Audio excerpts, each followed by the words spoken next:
concluding our season with El Tiempo Latine in celebration of a record that released on May 8th. I'm honored to be joined by fellow composer and former colleague Brennan Stokes. Brennan, thank you so much for joining us.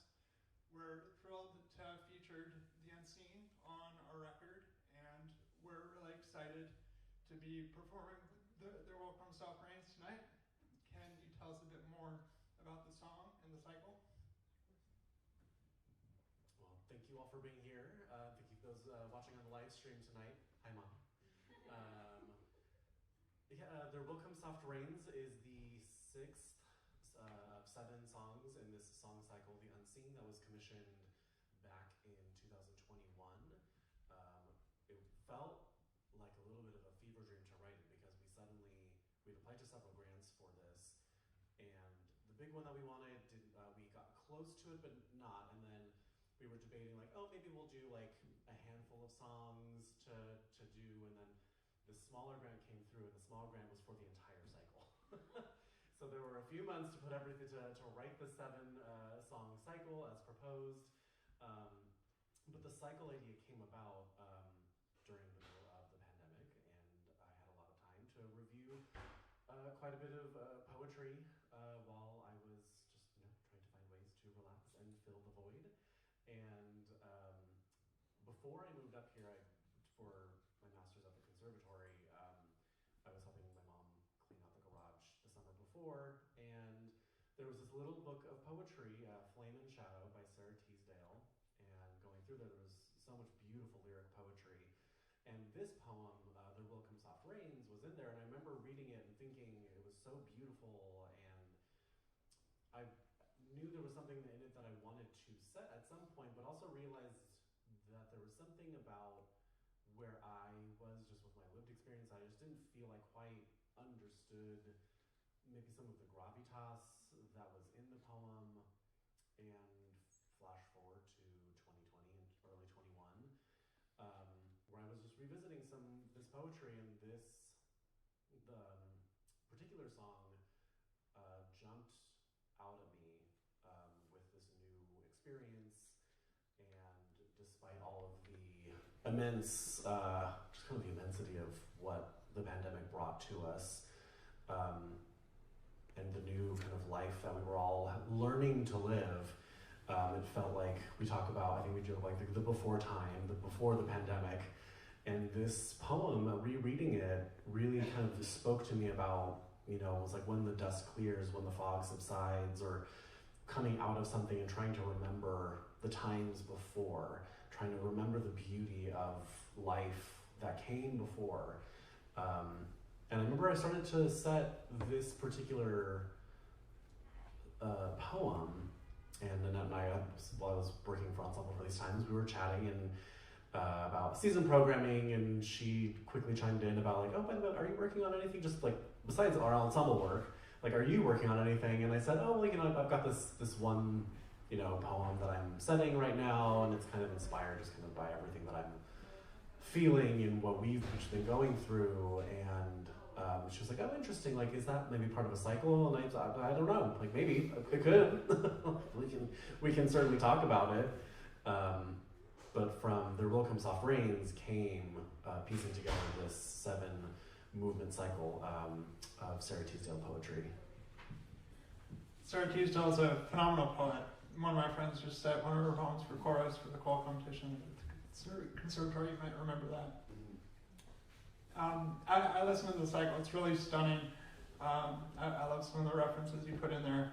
And I know you're a tenor and you have extensive experience singing songs. Were there any composers or songs that influenced you in composing the cycle? Not that I can say consciously that I. Actually, that's not true. The last one, but in terms of vocal composition, not really. I just remember doing such extensive text analysis, in-depth, just looking at how I was structuring these 7 poems, the arc, the character development, what was going on, that I was trying to find musically ways, the words and the imagery and some things that she was using that were these common threads even between these poems that I started to just, again, kind of try and find my musical grounding in how I could make these also relate to each other and kind of thread some of these musical references perhaps even between the songs as it developed.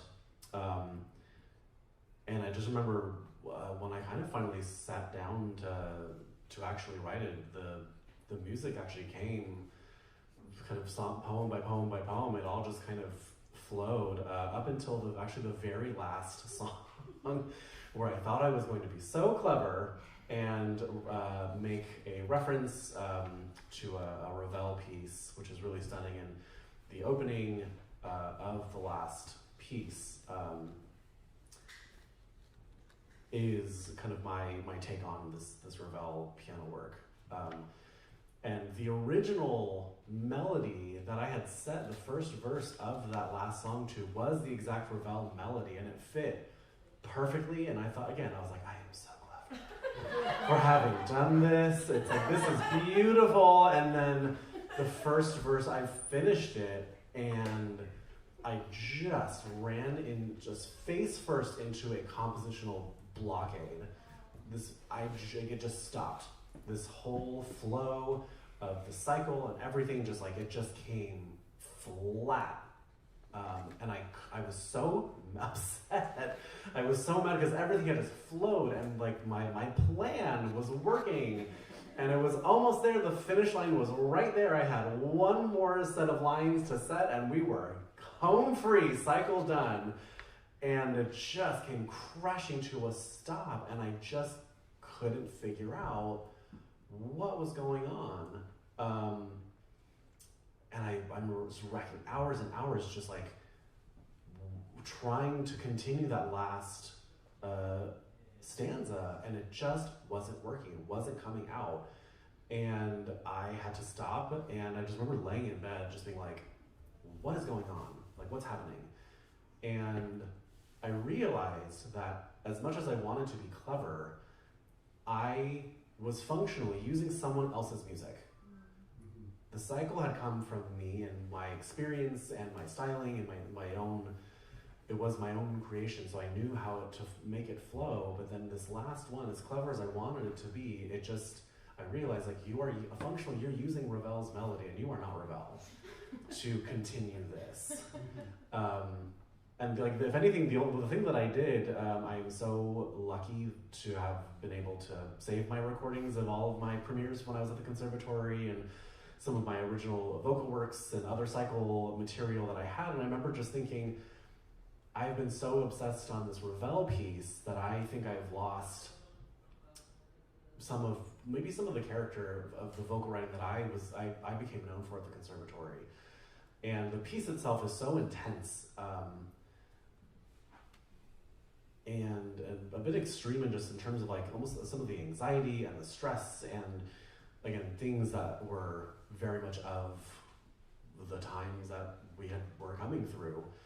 That I remember just laying in bed and listening to just my own recordings, my prior pieces, just to almost reground myself into what is the sound that I've developed and grown into.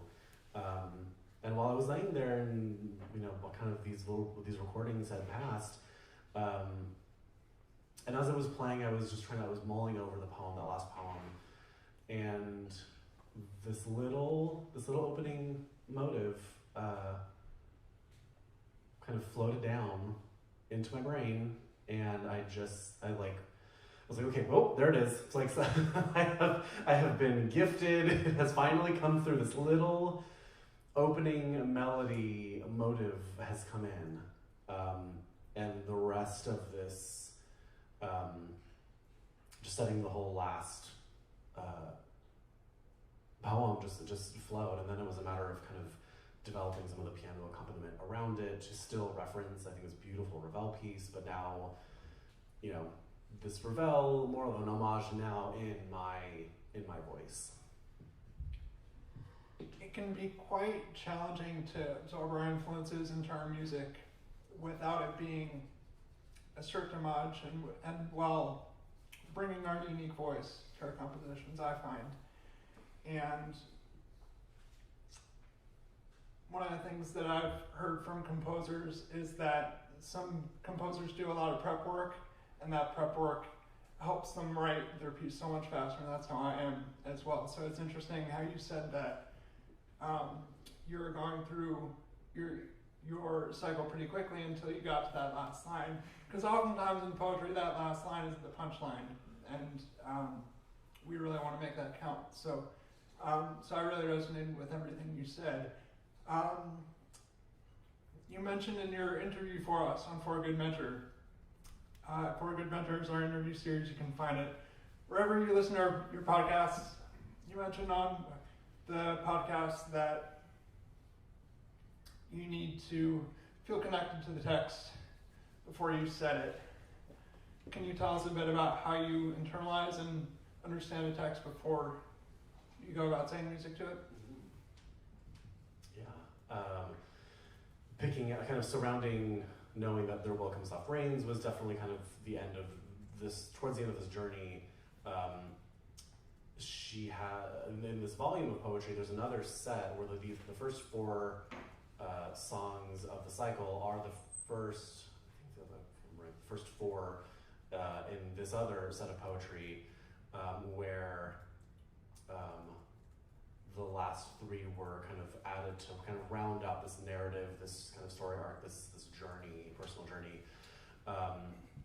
And once the ordering of the text is kind of settled in and made sense and was kind of the journey that I wanted to go on with the text, I think it's still in my room. I think I have about like 8 pages of having handwritten the text out, trying to go through, and Sarah Teasdale is just a magical author with an economy of words, but just such vivid kind of key words, these descriptors. She doesn't need a whole lot to paint a beautiful tapestry with these short lyric poems. And what I was noticing even kind of within these first few is that there were a few color references that she brought through, or the word spring kind of came about. And I went through and I was saying, is there a common thread? Is, if there's water imagery, if there's like other nature, where does this come through? Or just, in the third piece, there's this nice kind of this contrast between kind of like the industrial world and remembering the beauty of nature, and how do I bring it, again, if this is what the poet is feeling and discussing, musically, how do I externalize what a lot of these internal thoughts and feelings are happening? How do I use the relationship between piano and voice to paint as big, these kind of beautiful big pictures that she is delivering through text and beautiful poetry. And I spent time just looking through, finding similar words, similar themes. I remember just at one point going through each poem and just kind of trying to, like, on the side, it was like writing out almost like the psychological profile of like, what is this person going through? Even in the very first song, there are several mood shifts between the 4 stanzas, and David Garner was my professor while I was at the conservatory, and my first cycle, he was the one who really opened my eyes to the first thing I'd ever wrote for him. Between the first and second stanzas, remember he paused the playback and he's like, why did we move on so fast? And I was like, what are you talking about? And he's like, well, this first stanza ends here, and then the second stanza begins with the mentioning of like evening. He's like, time has passed. We need time to pass. And I just remember thinking, I just wanted to move on to the next thing. And of course he was completely right. So with a lot of this, and again, this is a journey of sickness and isolation and fear and paranoia, anxiety, going through, to me, what felt like the fog of war, the fog of a pandemic, of the feeling of neither being here nor there. I was lucky enough to have taken a German lead class while I was at the conservatory, and this German romantic lead, this beauty in death, this release in death, and while we were surrounded by it every single day,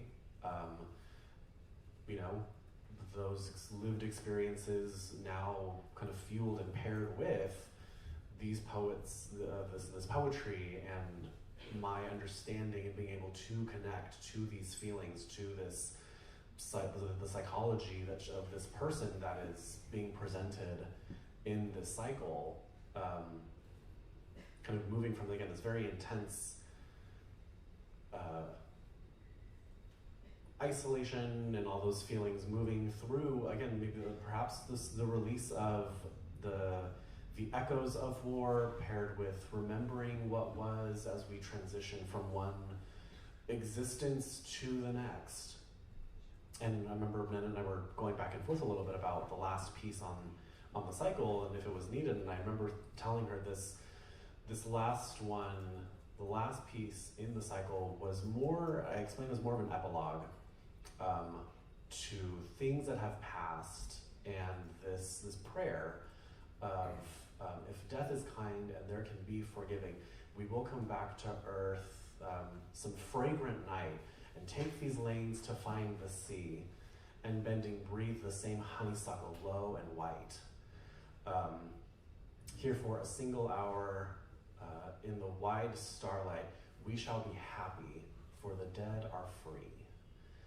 And it was this beautiful, just considering everything that we've gone through and those who are no longer with us, whether pandemic or not, but just this idea of what the transitioning to the next. And this idea that even now, as there are horrible things just happening even now to this in our current society and global atmosphere, and the ways that we treat this planet. Sarah Teasdale loves nature and is big on this natural beauty and this idea that, at the end of There Will Come Soft Rains, it's like when humans have passed and Earth, and nature begins to heal herself. If we were lucky enough to be given a chance to come back, even for an hour, to just exist again in this beautiful nature-filled world that has healed and is fragrant and beautiful and serene again. And again, what feels like a before time, and the progress of, again, just starting with even the singer, the person speaking the poetry is sick in bed, and they're watching the people outside, the hustle and bustle of life outside, yet they are alone and sick. And that progression and those feelings and those anxieties, those paranoias as they build and build and build to the center, which is the unseen, the text itself, musically transporting to what I wanted to kind of create as this, again, this idea of the hospital, the sounds of the hospital, sparse but quite intense, and the transition out of that. But it took, again, like I said, it took about a couple of weeks to really sit with the text, analyze, find the themes, find the connections, really try and get into the psychological atmosphere of the person who's progressing through all of this. And I have anywhere from 4 to 8 pages of text prep I was doing.